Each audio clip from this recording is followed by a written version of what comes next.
ঠিক আছে, তাহলে আর দেরি করে লাভ কি? এই ঘটক সাহেব বলেন। তাহলে আপনি বিয়েটা শেষ করিয়ে দেন। ওহো, এক কামে দুই খরচ, এক কাম পারি দিবেন। আর বুঝেন না, আমি তো মনে করেন টাকার দিকে খেয়াল করি না। আমার কথা হচ্ছে তাড়াতাড়ি দরকার।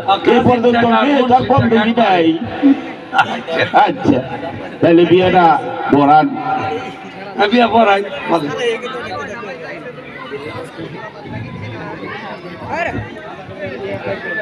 উত্তর পাড়া নিবাসী এই করিম মিয়ার ছেলের সাথে ওই দক্ষিণ পাড়া নিবাসী রহিম মিয়ার মেয়ে একসাথে দুজনকে এই মানে একেবারে একেবারে ইয়ে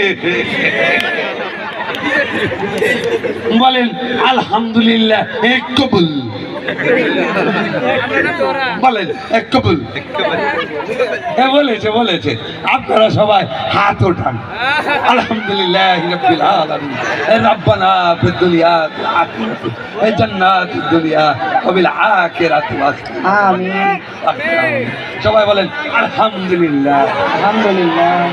আর মিষ্টি চাই না, এর যে গিফট মানুষ দিব না। তাহলে ঘটক সাহেব বলেন। বিয়ে তো পড়ানো হলো,